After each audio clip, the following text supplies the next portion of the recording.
The sky turned dark. Rain didn't just fall, it attacked. The water was moving so fast that it could smash rocks to pieces. And somewhere in that chaos, a baby lion cub was in big trouble. The cub had been playing near the riverbank with its family when everything changed. One moment, it was splashing in shallow water. The next moment, the current grabbed it and pulled it away. The mother lion roared, a sound that came from her heart, but she couldn't do anything. The cub tumbled in the water, its small body spinning like a piece of wood. It tried to grab onto rocks, but the water was too strong. Finally, by pure luck, it got stuck between two large boulders. The cub held on tight, its tiny paws bleeding, shaking with cold and fear. It could only wait and hope someone would save it. The pride was helpless, and they knew it. Meanwhile, a few hundred meters away, something interesting was happening. A young deer named Kavi was walking through the forest. Deer are prey animals. They're always nervous, always listening for danger. When the flood started, Kavi felt it in the ground. The earth was shaking. He moved toward the river to see what was happening. And that's when he heard it. Not the roar of a lion, but the cry of a baby animal in pain. It was a sound that made Kavi's heart hurt. When Kavi reached the riverbank, he saw something he had never expected. A whole pride of lions stood frozen, staring at the water. And in the water, a tiny cub was desperately holding onto rocks. Kavi's first instinct was fear. Lions were his biggest enemy. One lion could end his life in seconds. But right now, these lions weren't hunting. They were suffering. They were parents watching their child die. Kavi looked at the baby cub. He saw himself a young life that deserved a chance. He made a decision in that moment that would change everything. The current was strong enough to knock a full-grown deer down. Kavi walked to the edge of the water anyway. The lionesses saw him, and their eyes went wide. Some of them moved forward like they wanted to attack him, but they stopped. Something in Kavi's eyes told them he wasn't there to hurt anyone. Kavi stepped into the water. Immediately, the current pushed against his legs. 1 step, 2 steps. The river wanted to throw him downstream, but Kavi was smaller than the lions, lighter. He could move differently. He could bend with the water instead of fighting it. The cold water took Kavi's breath away. His hooves struggled to find solid ground on the slippery rocks at the bottom, but he kept moving forward. The other animals on the bank held their breath. The mother lion made a sound that was part roar, part prayer. She wanted to help so badly, but she knew she couldn't. All she could do was watch. When Kavi got close to the cub, he dove under the water to reach it. The young lion grabbed onto him immediately, not because they were friends, but because Kavi was the only thing between it and death. The cub's claws dug into Kavi's back, but the deer didn't care about the pain. Now came the hardest part. Kavi had to swim back while holding a baby lion. The cub was getting heavier. The water was getting stronger. For a moment, Kavi thought this was the end. He thought they both might drown right here. He stumbled forward through the shallows, legs shaking, lungs burning. With his last bit of strength, he pulled himself and the cub onto the muddy bank and collapsed. The cub rolled off his back, coughing water, but alive. Kavi lay there, gasping, too exhausted to even lift his head.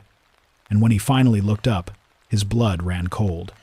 The entire lion pride stood just a few feet away, staring at him in complete silence. For a moment, time seemed to freeze. The lions didn't move. Kavi couldn't move. The only sound was the rushing water behind them and the cub's labored breathing. The mother lion took one slow step forward, her eyes locked on Kavi. This was it. The deer had no strength left to run, no energy left to fight. He had saved their cub, but nature didn't care about heroism. He closed his eyes and waited for the end. But then, a different sound broke through the tension. The roar of a rescue truck engine cut through the sound of rushing water. A team of forest rangers had been patrolling the flooded areas all morning, pulling trapped animals to safety. When they reached the riverbank, they froze at the sight before them. A deer lay collapsed and bleeding, a lion cub shivering beside him, and an entire pride of lions standing dangerously close. The situation was critical. Both animals were dying from hypothermia, but the pride wasn't going to let strangers approach their cub. The lead ranger, Marcus, grabbed 2 smoke grenades from his belt and threw them between the rescuers and the pride. Thick gray smoke billowed up, creating a temporary wall. The lionesses roared in confusion and stepped back. 2 rangers sprinted forward. One scooped up the trembling cub, wrapping it in an emergency blanket. The other carefully lifted Kavi's limp body.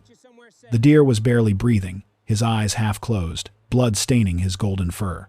They ran to the truck, placed both animals in the heated cargo area, and slammed the doors. The engine roared to life.